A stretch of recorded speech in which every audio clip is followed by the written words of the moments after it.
Bismillahirrahmanirrahim. Alhamdulillah rabbil alamin.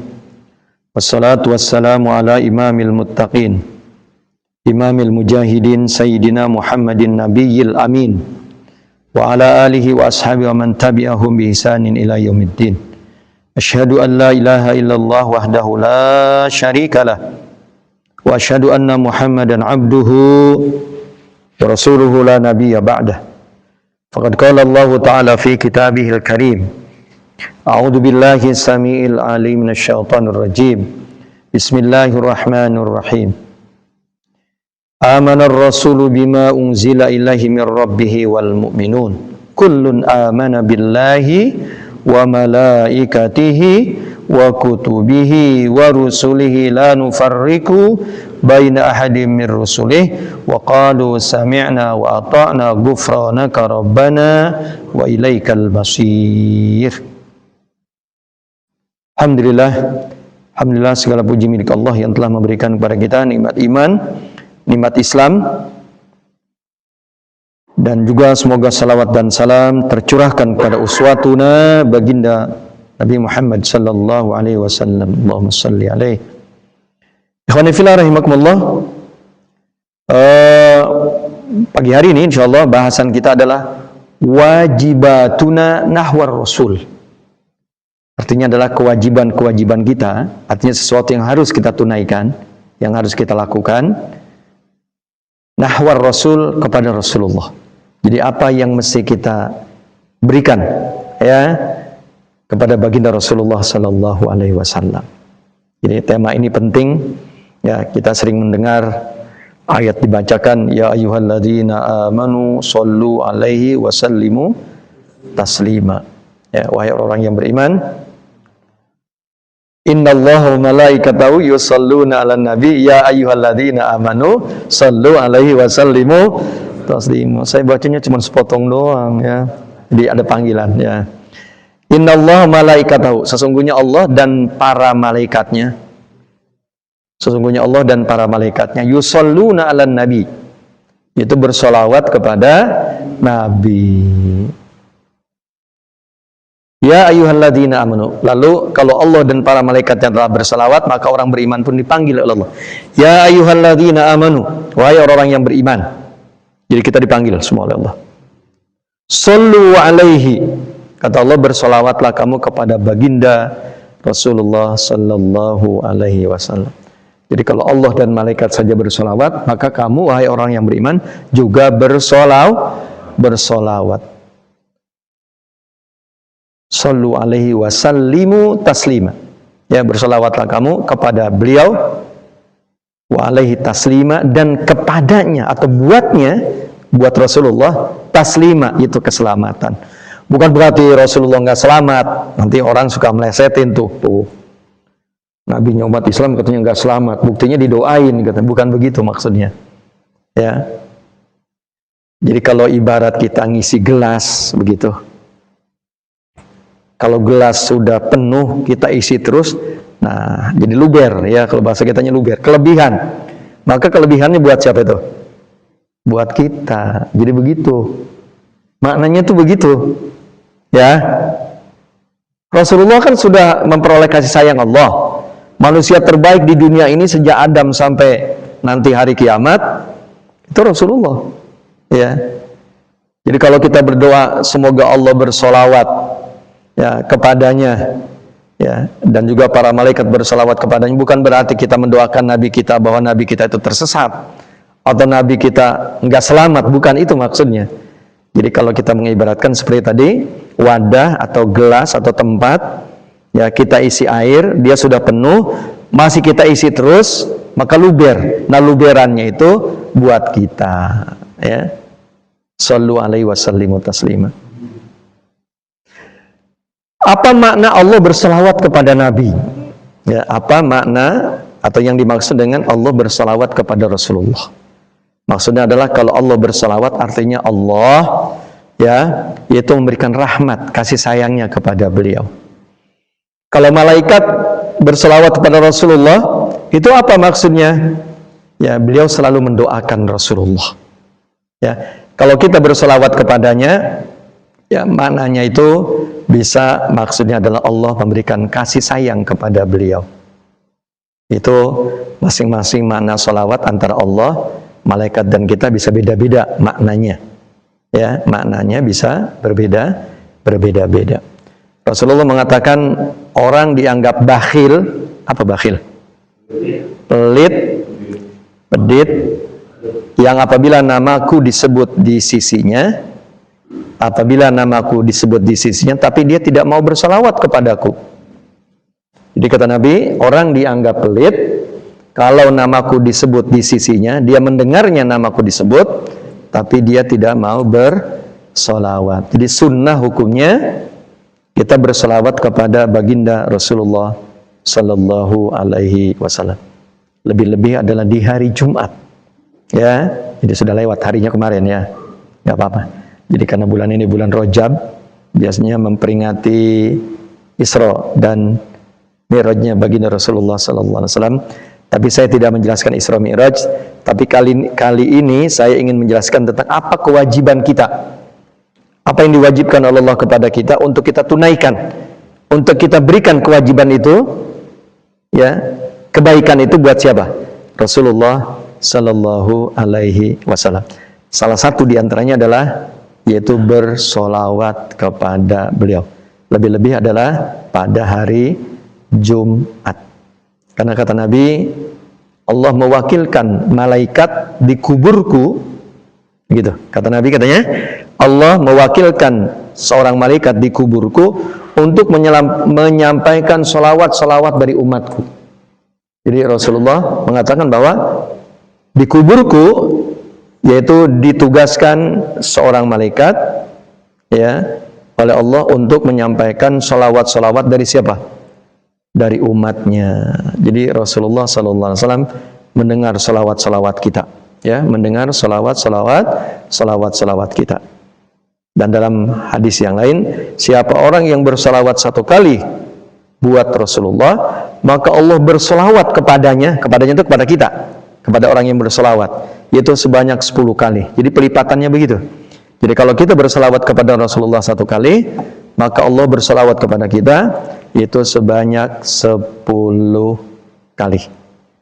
Maka siapa orang yang terbanyak bersolawatnya kepadaku di antara kalian, siapa orang yang solawat yang terbanyak di antara kalian, maka dialah nanti orang yang terdekat denganku di hari kiamat. Ya, jadi orang yang paling banyak bersolawatnya kepada Rasulullah Sallallahu Alaihi Wasallam, maka nanti di hari kiamat, ya, dia sangat dekat dengan baginda Rasulullah Sallallahu Alaihi Wasallam.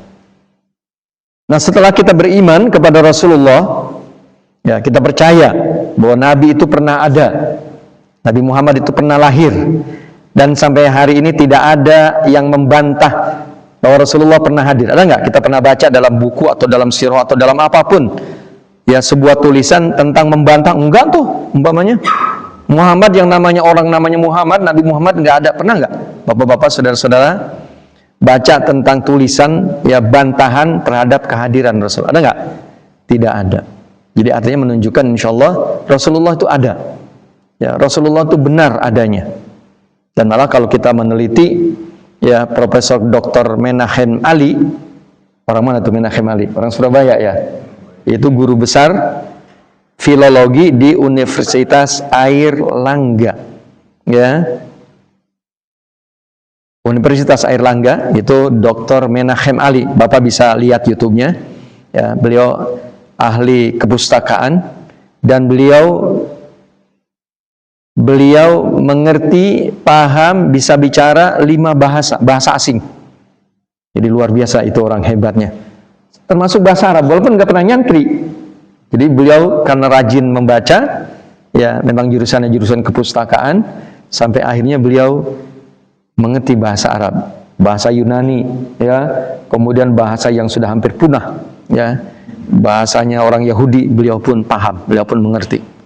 Ya, asik tuh kalau kita dengerin beliau tuh membaca. Mirip bahasa Arab, ya, bahasa Ibrani itu mirip dengan bahasa Arab, mirip-mirip, ya. Dan disitulah akhirnya beliau masuk Islam. Tadinya Kristen beliau, akhirnya beliau masuk Islam.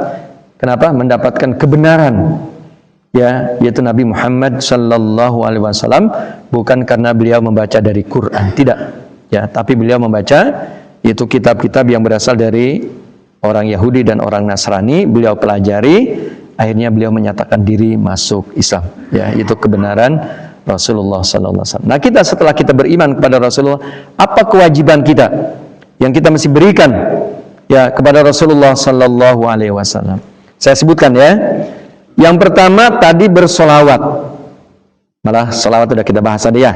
Yaitu banyak bersolawat. Yang kedua adalah mahabbah, mencintai beliau. Yang kedua adalah taat, ya. Jadi cinta kemudian taat. Kemudian al-iqtida bihi wa itba'uhu, yaitu berqudwah, menjadikan beliau sebagai suri tauladan kita dan berusaha untuk mengikutinya, ya. Jadi kita menjadikan beliau sebagai model hidup kita, ya. Beliau sebagai contoh dalam kehidupan kita, wa atba'uhu, dan mengikuti beliau, menjadi follower beliau, ya, menjadi follower beliau. Kemudian yang kelima adalah yaitu mencintai keluarga dan sahabatnya. Jadi kita pun bukan hanya ansih mencintai beliau, tapi juga diperintahkan mencintai ahlul bait, ya. Kalau sekarang mungkin yang namanya Habib, ya, atau Sayyid, ya. Tapi kita tidak membahas polemiknya Kiai Haji Imaduddin Al-Bantani, enggak, ya. Itu bukan ranah kita. Biarlah, ya, beliau berdebat di medsos, ya. Kalau kita tidak membahas itunya, yang jelas kita diperintahkan oleh Rasulullah yaitu untuk mencintai ahlul bait Rasulullah dan juga sahabat beliau, Abu Bakar, Umar, Utsman, Ali, dan sahabat-sahabat yang lain. Jadi tidak boleh mencaci makinya. Kemudian yang keenam adalah nusratu wad difa' anhu, itu memberikan bantuan, ya, menolong beliau dan juga membelanya. Ada kisah itu anjing saja membela Rasulullah, ya. Ada kan? Bapak bisa lihat di YouTube itu. Anjing saja membela Rasulullah sallallahu alaihi wasallam. Jadi di zaman dahulu itu ada terdapat dalam kitab, ya, diceritakan dalam kitab oleh Ibnu Hajar Al-Asqalani. Jadi pernah di Mongolia ada satu kesempatan berkumpul pendeta dan juga umatnya, dan ada sebagian kecil umat Islam juga. Jadi pendeta berkumpul dengan umat Kristiani, ya, bersama juga kaum muslimin, walaupun tidak terlalu banyak. Pendeta itu dalam ceramahnya mencaci maki Allah dan Rasulullah, ya, mencaci maki Allah dan Rasulullah sallallahu alaihi wasallam. Anjing itu sebenarnya dirantai. Anjing itu dirantai. Tetapi mendengar Nabi Muhammad itu disakiti, dicaci maki, itu rantainya bisa copot, bisa lepas. Dia menggonggong dengan kerasnya, ya. Kemudian anjing itu ditangkap lagi, dirantai lagi. Karena mencaci makinya tidak berhenti, ya. Tadi dikatakan bahwa itu anjing menggonggong itu karena dia takut kalau dia mau dipukul, katanya. Jadi alasannya begitu. Tapi yang kedua ternyata rantainya itu dia berontak lagi, rantainya bisa terbuka, diterkam ininya, lehernya itu sampai meninggal. Ya, itu Bapak bisa baca kisahnya, lihat kisahnya di YouTube, ya. Itu anjing saja membela Rasulullah sallallahu alaihi wasallam ketika beliau dicaci maki, ya. Kita walaupun tidak suka dengan orang Kristen, orang Yahudi, ya enggak perlu kita mencaci Tuhan mereka. Karena Allah sendiri melarang kita untuk mencaci maki sesembahan mereka, ya. Jadi begitu. Karena nanti mereka akan membabi buta, ya, akan mencaci juga ibadahnya, Tuhannya kaum muslimin. Jadi dilarang dalam Islam itu mencaci maki agama dan keyakinan mereka. Baik. Jadi ada berapa tadi? Ada 6. Atau kita meletakkan banyak membaca salawatnya yang terakhir saja. Ya. Yang pertama adalah mencintai beliau, ya, mencintai Rasulullah. Yang kedua, taat kepadanya. Yang ketiga, yaitu berusaha untuk menjadikan beliau sebagai suri tauladan kita dan kita menjadi follower beliau. Yang keempat adalah mencintai ahlul bait dan juga sahabat-sahabat beliau. Yang kelima adalah menolong beliau dan membelanya. Dan yang keenam adalah banyak bersalawat kepada Rasulullah sallallahu alaihi wasallam. Nah, bisa dilihat dalam surah Al-Ahzab ayat yang ke-6. Kita diperintahkan mencintai beliau. Allah Subhanahu wa taala berfirman, ini langsung Allah mengatakan bahwa an-nabiyyu, ayat 6, surahnya surah yang tadi, surah 33 Al-Ahzab. Tapi ini tidak seluruhnya kita bahas, ya. Sepotong saja ayatnya. An-nabiyyu, kata Allah, aula bil mu'minina min anfusihim.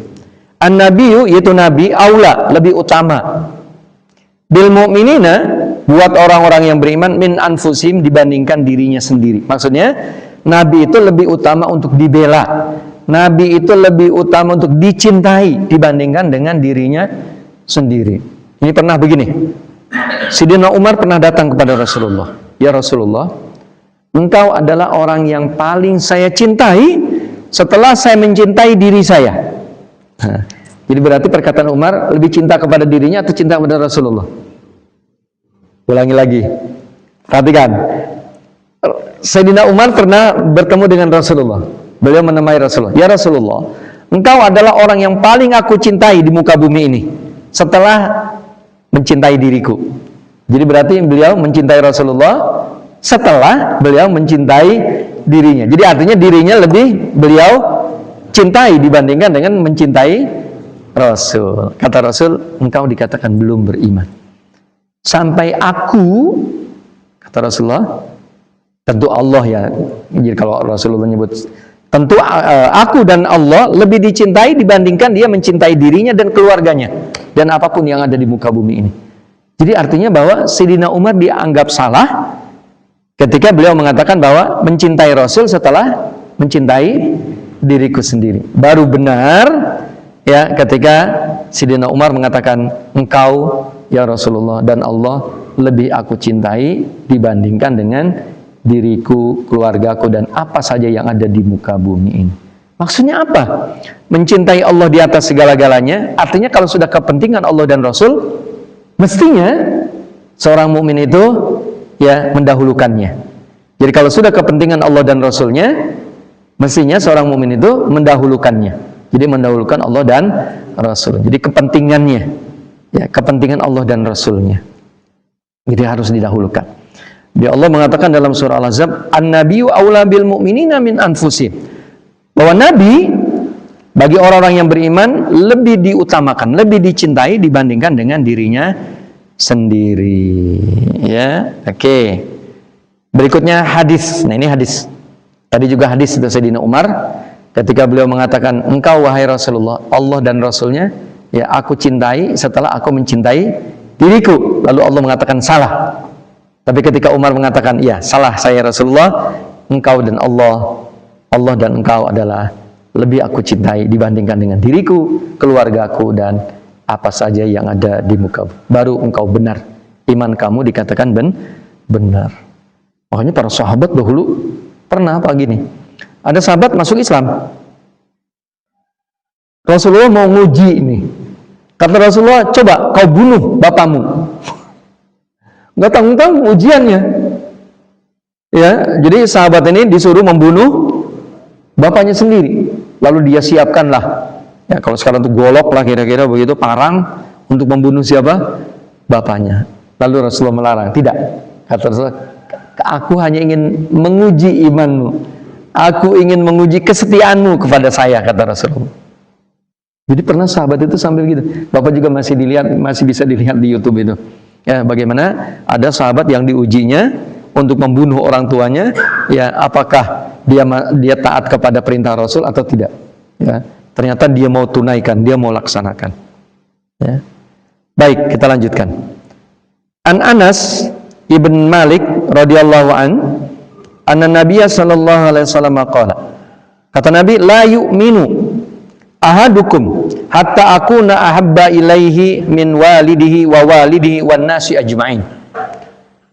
Dari Anas bin Malik bahwa Nabi sallallahu alaihi wasallam pernah bersabda, kata Nabi, la yu'minu ahadukum, ya, di antara kalian tidak beriman.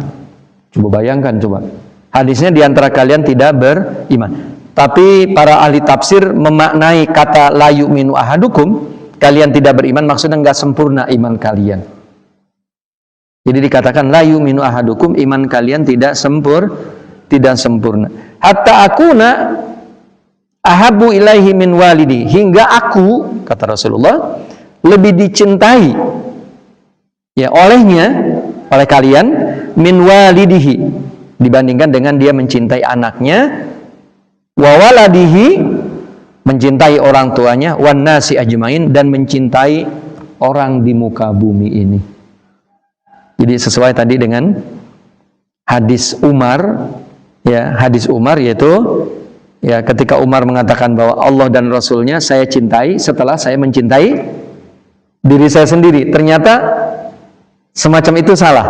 Baru ketika beliau merubah ya, yaitu pernyataannya, engkau ya Rasulullah dan Allah lebih aku cintai dibandingkan dengan aku mencintai diriku sendiri dan apa yang ada di muka bumi ini. Baru itu dikatakan benar, engkau benar ya. Nah ini juga kata Rasulullah, tidaklah kalian beriman, artinya iman kalian tidak cukup, iman kalian tidak sempurna hingga kalian mencintai aku ya, dibandingkan dengan mencintai dirimu sendiri, mencintai anakmu, mencintai orang tuamu, atau mencintai manusia yang ada di muka bumi ini ya, begitu Rasulullah mengatakan, jadi wajib kita mencintai beliau. Baik, tentang cinta kepada Rasulullah, Nabi lagi ngaji nih, Nabi lagi ngaji ya, kayak begini lah begitu. Nabi ngaji, kemudian ada sahabat ngacungkan tangannya, ya Rasulullah, kapan kiamat? Ya Rasulullah, kapan kiamat? Rasulullah diam saja, ya. Sampai 3 kali dia mengulang-ulang pertanyaannya, ya Rasulullah, kapan terjadinya kiamat? Akhirnya dijawab oleh Nabi, ya. Kata Rasulullah, madza a'dadta laha? Apa yang kamu persiapkan untuk menghadapi kiamat? Jadi kamu nanya tentang kiamat, memang yang kamu persiapkan apa? Kata Rasulullah. Apa kata beliau? Ma'adadtu laha katsira amalin ghaira anni ahabbullaha wa rasulah. Ya, aku tidak menyiapkan amalan-amalan yang banyak. Kan tadi dia ditanya oleh Nabi apa yang kamu akan persiapkan untuk menghadapi hari kiamat. Tapi kata sahabat ini, ma'adadtu laha katsira amalin. Ya, aku tidak mempersiapkan amal soleh yang banyak. Ghaira anni ahabbullaha wa rasulah. Melainkan atau kecuali yang aku persiapkan hanyalah aku mencintai Allah dan Rasulnya. Sedikit. Amalnya biasa-biasa saja, tapi dia punya kelebihannya apa? Aku sangat mencintai Allah dan Rasulullah, mencintai engkau. Faqala, lalu kata Nabi, anta ma'aman ahbabta. Engkau akan bersama di surga dengan orang yang engkau cintai. Ini menunjukkan Rasulullah itu pasti, ya. Jadi sahabat yang punya bekal menghadapi kiamat, ya, bukan dengan amal soleh yang banyak, tapi hanya dengan mencintai Allah dan Rasulnya. Nabi menjamin apa katanya? Nanti kamu di surga bersama siapa? Dengan orang yang engkau cintai. Ini hadisnya nggak tanggung-tanggung, muttafaqun alaih. Muttafaqun alaih itu artinya disepakati kesohihannya oleh Imam Bukhari dan Imam Muslim. Artinya tertinggi dalam hadis itu adalah muttafaqun alaih. Kemudian qala Anas, ya, perawi hadis ini, ya, qala Anas radhiyallahu an, fama farihal muslimuna bi syai'in ba'dal Islam farahahum bihadzal hadis. Ya, kata sahabat Anas, tidak ada kegembiraan yang paling gembira kaum muslimin setelah mereka masuk Islam, itu kegembiraannya dengan hadis ini. Ngerti maksudnya? Jadi artinya sangat senang para sahabat ketika mendengar hadis Nabi, ya, yaitu menjawab, merespon pertanyaan sahabat tentang apa tadi? Persiapan menghadapi hari kiamat. Persiapannya apakah banyak amal solehnya? Enggak, amal solehnya biasa-biasa saja. Jangan-jangan sama kita. Ya, enggak seperti sahabat-sahabat yang lain. Cuman kelebihannya apa dia? Sangat mencintai Allah dan Rasul. Apa jaminannya? Jaminannya adalah dia nanti di surga bersamanya, bersama orang yang dia cintai. Karena dia mencintai Rasul, ya, maka dia di surga nanti bersama Rasulullah SAW. Sehingga para sahabat mengatakan itu adalah hadis yang paling kami sukai setelah kami masuk Islam. Nah, sekarang tinggal kita mengukur diri kita. Apakah kita pun sudah mencintai Rasulullah SAW? Apakah kita pun sudah membela ya kepentingan Rasulullah ya, dan termasuk mencintai ahlul bait ya, mencintai ahlul bait. Kita tidak berpolemik tentang nasab. Siapa nih di Indonesia dikenalnya kalau ahlul bait Rasulullah? Habib ya. Kalau di Malaysia itu Sayyid ya, dan lain sebagainya. Kita tidak berpolemik itu urusannya Kiai Imaduddin lah, biar aja itu berpolemik ya. Karena memang ya, bahwa ahlul bait itu orang yang diharamkan memakan sedekah. Ya. Jadi ahlul bait itu ya, itu adalah orang yang diharamkan memakan sedekah. Dia hanya boleh memakan hadiah. Ngerti nggak Bapak perbedaan antara sedekah dengan hadiah? Kalau sedekah itu dianggapnya, atau zakat itu dianggapnya kotoran. Dianggapnya kotoran. Tapi kalau hadiah itu selevel. Beda kan? Jadi beda. Jadi kalau sedekah ya atau zakat itu dianggapnya kotoran. Kotoran harta seorang muslim itu adalah sedekah dan zakat. Tapi kalau hadiah begitu itu enggak. Makanya dulu sahabat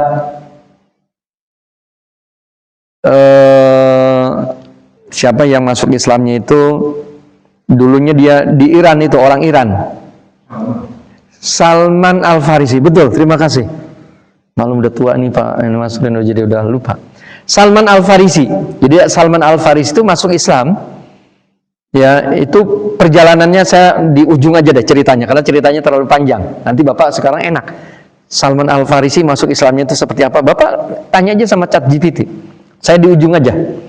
Jadi terakhir dia bertemu dengan pendeta. Pendeta itu ngomongnya begini, nanti kalau aku wafat, kamu cari ada orang yang mengaku dirinya sebagai nabi. Ada ciri-cirinya. Pertama cirinya adalah dia tidak mau memakan sedekah. Makanya Salman Al-Farisi itu pergi dari Persia itu menuju Madinah. Dia bawa ya, waktu itu beliau jadi budak. Beliau bawa kurma. Ya Muhammad, ya Rasulullah. Dia belum beriman, cuman mau menguji ciri-ciri yang tadi disebutkan oleh pendeta ketika dia belajar agama. Nanti kamu dapatkan seorang nabi yang ciri pertamanya adalah dia tidak mau menerima sedekah. Diberikan sedekah. Gak mau Rasulullah, saya tidak menerima sedekah. Kemudian dia bawakan lagi kurma, dia katakan ini adalah hadiah dariku, wahai Rasulullah. Dia masih belum percaya. Ingin uji aja, benar nggak ciri yang disebutkan dalam kitab Taurat, kitab Zabur tentang seorang diri yang mengaku dirinya sebagai seorang nabi. Ini adalah hadiah. Rasulullah mau menerima. Rasulullah mau menerima. Kata dia, ini udah satu cirinya. Yang kedua adalah dia minta Rasulullah membuka bajunya. Dilihat di punggungnya. Ada semacam stempel, ya, yaitu stempel kenabian. Jadi ada stempel, ya, stempelnya itu stempel kenabian. Ada cirinya. Jadi beda. Kalau badan kita kan nggak ada ya. Kalau kita ada stempel apa Pak? Nggak ada ya. Jadi Rasulullah ada stempelnya. Salman Al-Farisi minta Rasulullah membuka apanya? Bajunya, dan dilihat di punggungnya. Ya. Oh, yang pertama itu cirinya adalah bahwa Nabi itu hidupnya di kota Madinah. Nah, Madinahnya udah bener. Ya. Yang kedua adalah tidak mau menerima apa? Sedekah. Dan yang ketiga di punggungnya itu ada stempel kenabian. Akhirnya beliau rangkul lah, ya. Beliau rangkul lah. Akhirnya beliau menyatakan diri masuk Islam.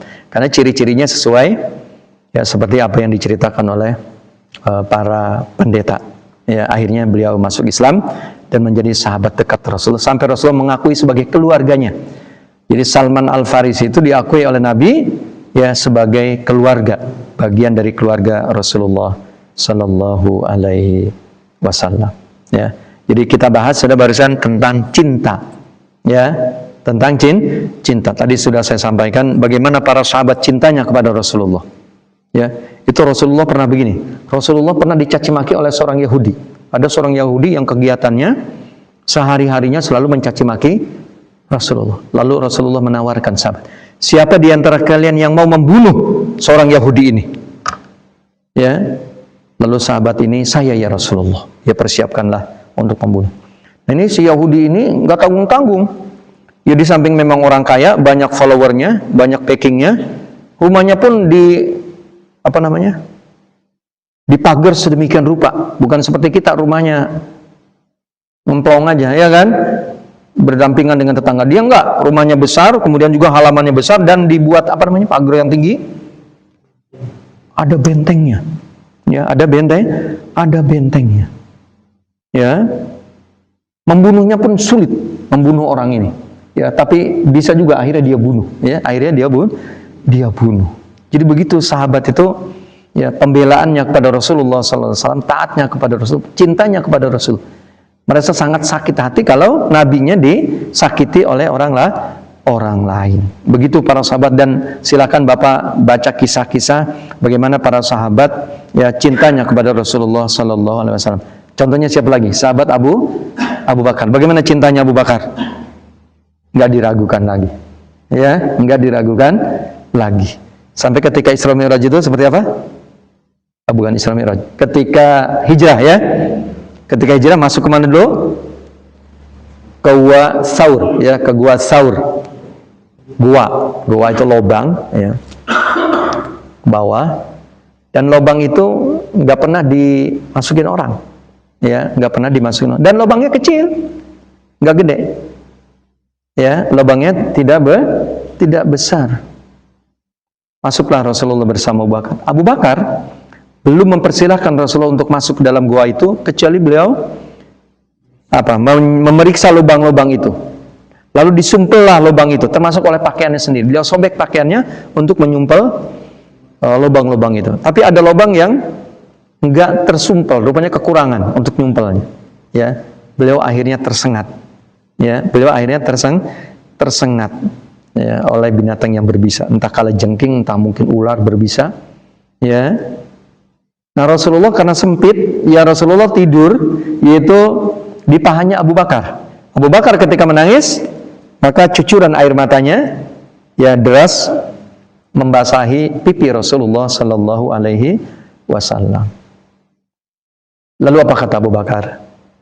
Ya, Abu Bakar ini kena sengat, ya.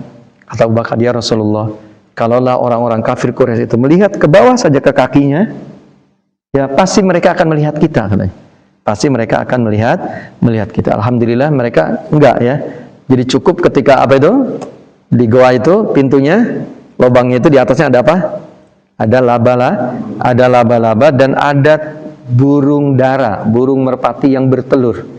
Sehingga mereka menyimpulkan enggak mungkin kalau ada orang yang baru masuk malam ini, ya kemudian burung merpati sudah bertelur, membuat sarang, dan juga ada laba-laba yang membuat apanya? Membuat jaring-jaringnya itu. Jadi kesimpulannya begitu, akhirnya mereka tinggalkan. Ya, jadi Abu Bakar menangis itu, ya di samping memang sangat mengkhawatirkan ya keselamatan Rasulullah SAW, dan beliau itu memang sakit karena digigit tadi oleh binatang berbisa. Ya. Yang dikhawatirkan bukan dirinya, ya, tapi yang dikhawatirkan adalah baginda Rasulullah SAW. Begitu sangat cintanya beliau. Ya, begitu sangat cintanya Abu Bakar kepada Rasulullah sallallahu alaihi wasallam. Jadi bagaimana para sahabat, ya, mereka cinta kepada Rasulullah, mereka korbankan seluruh apa yang mereka miliki untuk Rasulullah sallallahu alaihi wasallam. Jadi kita memang karena tidak melihat beliau, ya, karena para sahabat itu langsung menyaksikan, ya, langsung menyaksikan. Baik, yang kedua, apa kewajiban kita? Itu taat kepadanya, ya, taat. Taat itu kebalikannya maksiat. Maksiat itu kalau bahasa kitanya mbalelo, ya gitu ya. Jadi maksiat itu bahasa kitanya mbalelo. Nah, kalau taat itu artinya dia berusaha untuk meniru sedapat mungkin, ya. Dia melaksanakan apa yang menjadi perintahnya dan menjauhkan apa yang menjadi larangannya. Itulah disebut dengan orang yang taat. Ya. Nah, para sahabat itu ya orang-orang yang menjadi contoh kita di dalam ketaatan mereka pada Rasulullah sallallahu alaihi wasallam. Dan ini ayatnya kita dapatkan yaitu dalam surah Ali Imran, ya, yaitu ayat 31. Ini jelas Allah mengatakan, "Qul in kuntum tuhibbunallaha fattabi'uni yuhibbukumullah yaghfir lakum dzunubakum wallahu ghafurur rahim." Katakanlah, wahai Rasulullah, jika kalian, ya, kalian, jadi kalian ini kita, jika kalian mengaku cinta kepada Allah, maka ikutilah aku, maka pasti Allah pun akan mencintai kalian, dan Allah akan menghapus segala dosa-dosa dan kesalahan kalian, dan Allah Maha Pengampun lagi Maha Kasih Sayang. Rasulullah sallallahu alaihi wasallam menjelaskan ayat ini. Jadi ketaatan kita kepada Rasul dianggap ketaatan kita kepada Allah. Sebaliknya, maksiat kita kepada Rasul itu sama dengan maksiat kita kepada Allah Subhanahu wa ta'ala. Rasulullah dalam sebuah hadis seperti yang diriwayatkan oleh Imam Bukhari dan Imam Muslim, kata beliau, "Man ata'ani faqad ata'allah wa man asani faqad asallah." Siapa orang yang taat kepadaku berarti dia telah taat kepada Allah, dan siapa orang yang maksiat kepadaku berarti dia telah maksiat kepadaku. Jadi sama. Jadi ketika kita taat kepada Nabi, dianggap kita sudah taat kepada Allah. Ketika kita maksiat kepada Rasulullah, berarti kita sama dengan maksiat berdosa kepada Allah Subhanahu wa ta'ala. Ini bab taat dan bab maksiat. Ini hadis yang sering saya baca, saya ulang-ulang, ya, supaya menjadi keyakinan kita. Nabi mengatakan, "Kullu ummati yadkhulunal jannah illa man aba." Apa artinya? Seluruh umatku, kata Nabi, akan masuk ke dalam surga, kecuali orang yang tidak mau. Sehingga inilah yang sahabat bertanya, "Wa man ya'ba ya Rasulullah?" Siapakah yang dimaksud dengan orang yang tidak mau masuk ke surga?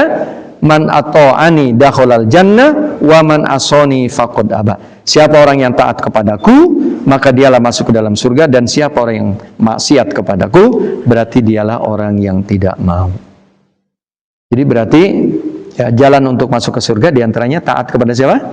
Taat kepada Rasulullah sallallahu alaihi wasallam. Ya, taat pada Rasulullah sallallahu alaihi wasallam. Ya, lanjut. Kita sampai jam 6. Ya, 15 menit lagi. Yang ketiga adalah al-iqtida bihi wa ittiba'u, yaitu menjadikan beliau sebagai suri tauladan dan kita menjadi follower beliau. Ya. Jadi bagaimana kita berkudwah kepada beliau. Sahabat dahulu itu saking ingin mencontoh Rasulullah sampai ada yang nginep di rumah Rasulullah. Jadi sengaja menginap di rumah Rasulullah, bagaimana sholat malamnya Rasul, bagaimana tidurnya Rasulullah. Ya. Kemudian sampai ada yang meniru bagaimana berjalannya Rasulullah. Ya, bagaimana, ya, itu berjalannya Rasulullah sallallahu alaihi wasallam. Mereka tiru juga. Mereka ingin meniru bagaimana Rasulullah berjalan, itu mereka tiru. Ya. Ini ayat yang sering dibaca ketika biasanya acara Maulid ini. Ya, bunyinya adalah a'udzubillahi minasyaitonirrajim. Laqad kana lakum fi Rasulillahi uswatun hasanah liman kana yarjullaha wal yaumal akhir wa dzakarallaha katsira. Sungguh bagi kalian wahai kaum muslimin, kaum mukminin, bahwa pada diri Rasulullah ada suri tauladan terbaik. Bagi siapa orang yang beriman yang bagaimana? Liman kana yarjullaha wal yaumal akhir. Bagi orang yang berharap ketemu Allah, ya, pada hari akhir, pada hari kiamat, wa dzakarallaha katsira, dan bagi orang yang banyak berzikir. Jadi makna berzikir itu bukan hanya mengucapkan tasbih, tahmid, tahlil, takbir. Itu iya. Tapi ditambah dengan bahwa kita selalu ingin menjadikan Rasulullah adalah sebagai suri tauladan kita. Tadi ayat yang saya baca di awal, dan ini sering kita baca, ini termasuk ayat, bukan ayat gacoan ya. Kalau bahasa hadisnya itu, ayat ini adalah ayat pengantar kita untuk berdoa. Jadi kata Nabi, siapa orang yang sebelum berdoa dia membaca ayat ini, ayat yang mana tuh? Amanar rasulu bima unzila ilaihi mir rabbihi wal mu'minun wal malaikatihi. Amanar rasulu bima unzila ilaihi mir rabbihi wal mu'minun kullun amana billahi wa malaikati wa kutubi wa rusuli wal yaumil akhir. La nufarriqu baina ahadin min rusul wa qalu sami'na wa ata'na ghufranaka rabbana. Jadi ayat itu turun berkenaan dengan respon. Ya, jadi respon Allah ketika para sahabat ayat yang sebelumnya apa bunyinya? Lillahi ma fis samawati wa ma fil ar wa in tubdu ma fi anfusikum aw tukhfuhu yuhasibukum billah fayaghfiru liman yasha'u wa yu'adzibu man yasha' wallahu ala kulli syai'in qadir. Jadi ayat itu ceritanya begini. Ya Rasulullah, ketika kami disuruh zakat, enggak berat kami melakukannya. Ketika disuruh salat, enggak berat. Disuruh berjihad pun kami enggak berat. Tetapi ketika Allah mengatakan wa in tubdu ma fi anfusikum aw tukhfuhu yuhasibkum billah. Ini berat menurut kami. Jikalau kalian nampakkan kebaikan kalian atau kalian sembunyikan, hanya ada di dalam hati, tetap Allah akan hisab. Ngerti nggak maksudnya? Jadi kata Allah, kalaulah amalan kamu itu kamu nampakkan, kelihatan, sholat, zakat, puasa, haji, kelihatan. Tapi ada amalan yang kamu tidak nampakkan, contohnya niat. Niat, itu nggak kelihatan. Yang tahu cuma siapa? Kita sendiri. Tapi kata Allah akan dihisab tetap. Nah, sahabat ini merasa berat dengan ayat itu. Jadi kalau kami diperintahkan sholat, zakat, puasa, haji, berjihad, kami nggak berat. Tapi ketika ayat itu turun, tentang apa tadi? Bahwa amalan kita jangankan yang kita nampakkan. Amalan yang masih di mana? Di dalam hati saja, diniatkan saja, akan dicatat oleh Allah, akan dihisab oleh Allah, itu kami berat. Nah, ya, begitu kata para sahabat, kami berat. Akhirnya mereka diperintahkan oleh Nabi, yaitu untuk mengkaji, untuk meneliti, untuk mendalami, untuk mentadaburkan ayat Quran. Ya, untuk mentadaburkan ayat Quran. Sehingga mereka tidak merasa berat apapun yang turun ayat itu. Ngerti? Apapun ayat itu turun, maka mereka tidak merasa berat ketika mereka mentadaburkan ayat-ayat Quran. Lalu mereka mentadaburkan ayat Quran. Akhirnya turunlah ayat ini. Amanar rasulu bima unzila ilaihi mir rabbih wal mu'minun. Ya, artinya adalah bahwa Rasulullah Nabi Muhammad adalah telah beriman kepada apa yang diturunkan oleh Tuhannya kepadanya. Allah menurunkan apa kepadanya? Al-Quran. Jadi Rasulullah adalah orang yang beriman kepada Al-Quran. Kemudian wal mu'minuna, dan juga begitu pula orang-orang yang beriman. Kullun amana billah. Seluruhnya itu Rasulullah dan orang-orang yang beriman, seluruhnya itu telah beriman kepada Allah, beriman kepada malaikat-malaikatnya, beriman kepada kitab-kitabnya, beriman kepada Rasulullah sallallahu alaihi wasallam. Jadi orang beriman itu beriman pada Rasul. Kemudian la nufarriqu baina ahadim mir rusul. Kami tidak pernah membeda-bedakan, ya, antara Rasul yang satu dengan Rasul yang lain. Maka kita wajib bukan hanya beriman kepada Rasulullah, tapi beriman pada Nabi Isa, Nabi Musa, dan lain sebagainya. Sementara orang-orang Nasrani hanya beriman kepada Nabi Isa, Nabi Musa, tapi mereka tidak mau beriman kepada Nabi Muhammad sallallahu alaihi wasallam. Wa qalu sami'na, dan mereka mengatakan sami'na wa ata'na. Jadi apapun ayat itu turun, respon kita mestinya yang benar, respon kita adalah apa? Mengatakan apa? Sami'na wa ata'na. Kami berusaha mendengar dan kami berusaha untuk mentaati. Jadi jangan merasa berat. Terima aja dulu. Ghufranaka rabbana wa ilaikal masir. Ya Tuhan, ampunilah dosa-dosa kami, kesalahan kami, ya Tuhan kami, wa ilaikal masir, dan hanya kepada Engkau kami kembali. Sebentar, ayat ini penting ya, karena ayat ini kok sering kita baca. Ya, apa kelebihannya? Berikutnya, ayat yang terakhirnya. Ayat yang terakhirnya bunyinya gimana? Gimana tadi? Ghufranaka rabbana wa ilaikal masir. La yukallifullahu nafsan illa wus'aha laha ma kasabat wa 'alaiha maktasabat. Rabbana la tu'akhidna in nasina aw akhtana. Dan selanjutnya saya ingin bahas, maksud saya supaya Bapak ngerti ayat ini turun itu maksudnya apa. Coba kita pahami dulu maknanya. La yukallifullahu nafsan illa wus'aha. Allah tidak akan membebani seseorang kecuali apa yang dia usahakan, kecuali yang ia mampu menunaikannya, melaksanakan. Laha ma kasabat wa 'alaiha maktasabat. Bagi seseorang memperoleh apa yang ia lakukan, ya, dan ia pun akan menanggung dosa, ya, yaitu yang dilakukannya. Lanjut. Rabbana la tu'akhidna in nasina aw akhtana. Apa artinya? Ya Tuhan kami, jangan Engkau menyiksa kami ketika kami lupa dan ketika kami kesalahan. Lalu Allah pun menjawab, mengatakan na'am, ya. Jadi artinya kalau kita apa? Kalau kita kesalahan atau kita lupa, maka Allah tidak akan menyiksa kita. Lanjut ayat ini. Rabbana la tahmil alaina isran kama hamaltahu alal ladzina min qablina. Ya Tuhan kami, jangan Engkau membebani kami, yaitu beban yang berat seperti yang telah Engkau bebani kepada orang-orang dahulu. Karena orang-orang dahulu itu beban syariatnya berat. Saya sering mencontohkan. Kalau mereka kena najis, umpamanya pakaiannya, itu pakaiannya harus diapain? Digunting. Kalau kita, baju kita jadi habis semua kalau kena najis, harus digunting, ya kan? Terus kalau istri sedang menstruasi, nggak boleh satu rumah, jadi harus ngajak kamar lain. Kalau kita kan boleh, ya kecuali di bawah pusat, ya di atas lutut, itu yang tidak boleh. Tapi yang selainnya silahkan. Begitu kan, paham kan? Tapi orang-orang dahulu itu nggak begitu, ya. Jadi syariatnya berat nggak?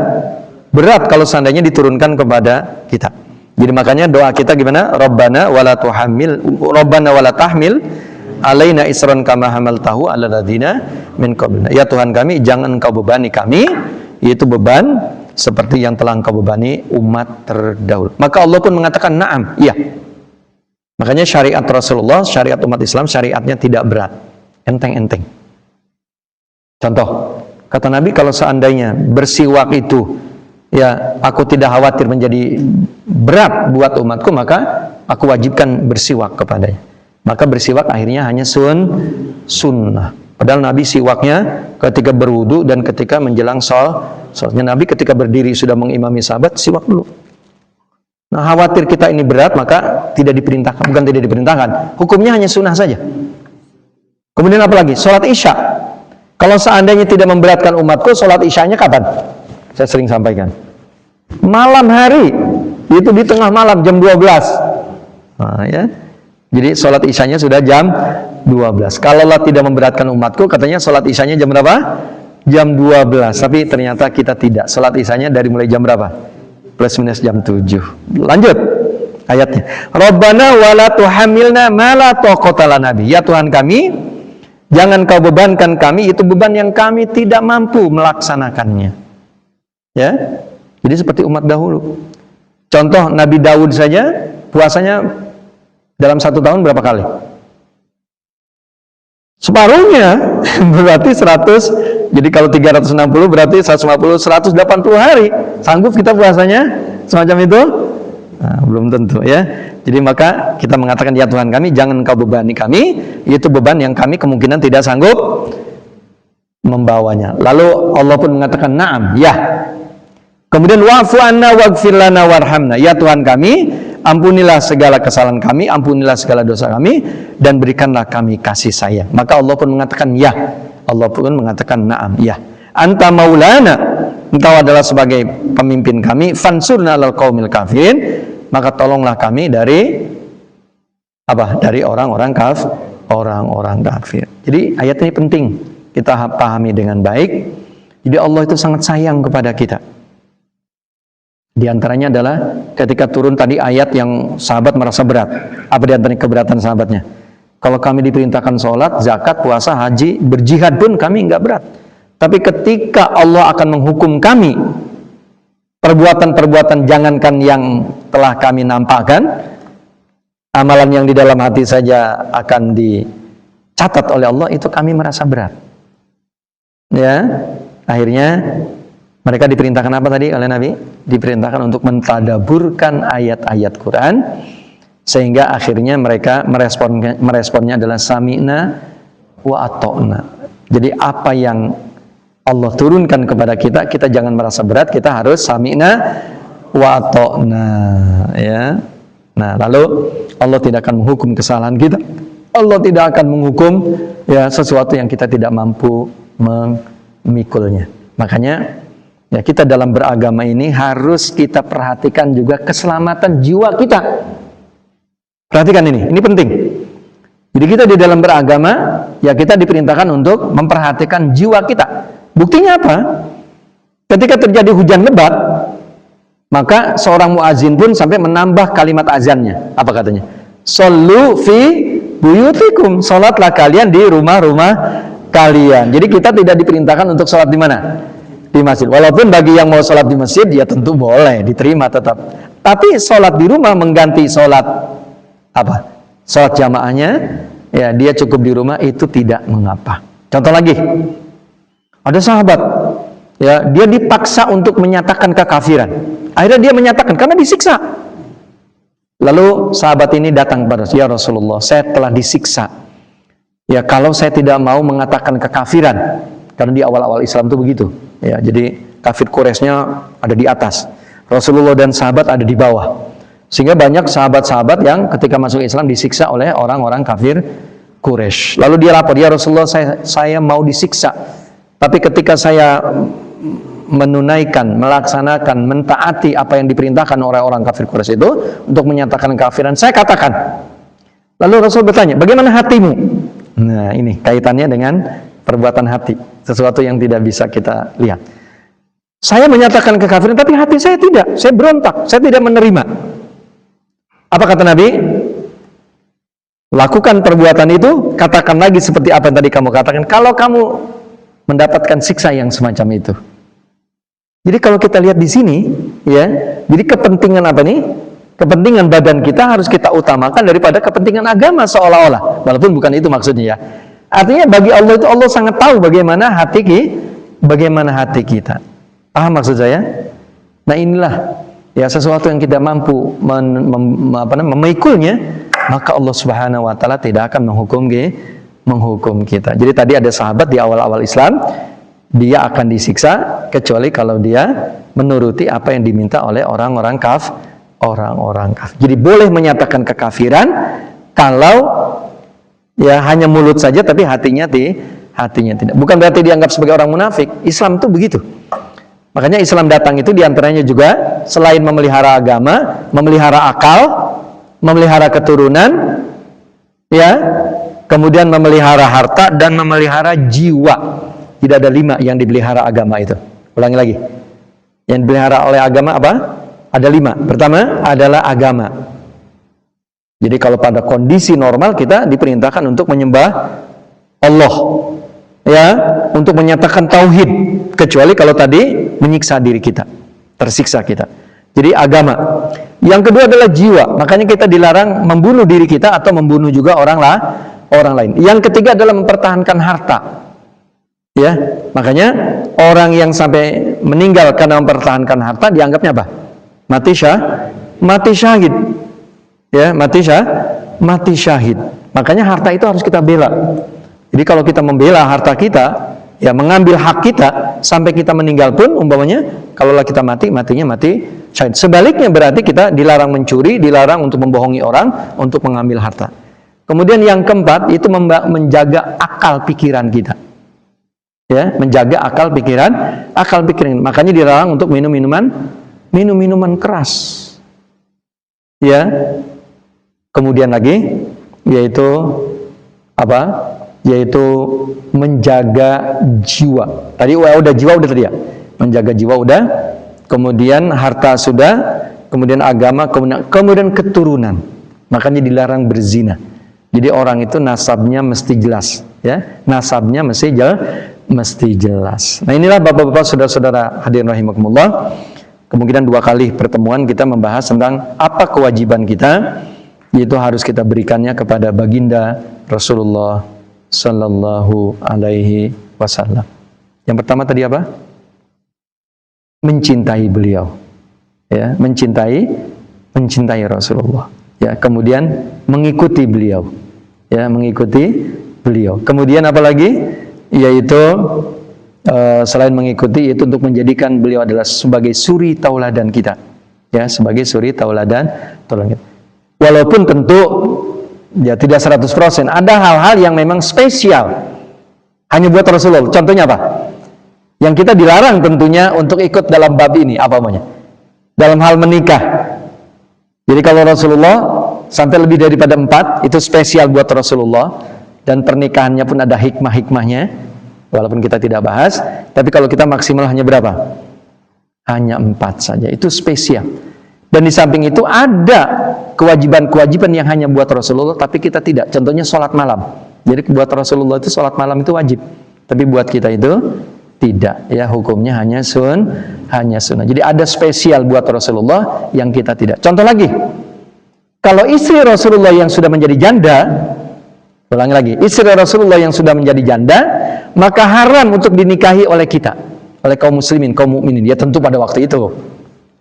Ya kalau kita, ya boleh saja istri kita kalau kita sudah kita tinggalkan atau kita ceraikan, boleh nggak dinikahi oleh orang lain? Boleh nggak, Mas Gur? Jangan ragu-ragu, boleh. Ya. Contoh lagi, kalau kita kaum muslimin menasabkan anak itu kepada ayah atau kepada ibu? Kepada ayah, laki-laki. Tetapi keturunan Rasulullah ternyata menasabkannya itu kepada perempuan, yaitu kepada Fatimah. Ya, artinya ya bukan anak Rasulullah, ya bukan dari anak laki-laki maksud saya. Karena anak laki-laki Rasulullah itu meninggal ketika belum dewasa. Jadi yang sampai punya keturunan sampai hari kiamat itu adalah anak berasal dari Fatimah Az-Zahra, yaitu Hasan dan Husain. Tapi nasabnya adalah kepada Rasulullah Sallallahu Alaihi Wasallam. Jadi spesial. Ya, istrinya pun tadi jandanya tidak boleh dinikahi oleh kita. Menyebut istri Rasulullah itu adalah ummahat, itu ibu. Kalau kita hanya menyebut ibu kepada siapa? Kepada ibu kita, ya, tentu bukan kepada orang lain. Tapi kaum muslimin, kaum mukminin diperintahkan untuk memanggil ibu ummahat kepada istri-istri baginda Rasulullah SAW. Di samping tadi haram untuk dinikahi sepeninggal Rasulullah Sallallahu Alaihi Wasallam. Jadi ada hal-hal yang spesial. Ya, baik, ini mungkin kajian kita. Ya, masih 3 lagi belum selesai. Nanti insya Allah kita lanjutkan pembahasannya. Karena ini penting. Orang sering memperingati Maulid Nabi, ya, tapi nggak ngerti. Mohon maaf, ya, kadang-kala nggak ngerti inti daripada memperingati Maulid itu apa intinya. Padahal intinya tadi cinta, kemudian taat, kemudian menjadikan beliau adalah suri tauladan dalam kehidupan kita seperti yang dicontohkan oleh para sahabat. Mari kita akhiri dengan kafaratul majlis. Subhanakallahumma wa bihamdika asyhadu an la ilaha illa anta astaghfiruka wa atubu ilaik. Wassalamualaikum warahmatullahi wabarakatuh.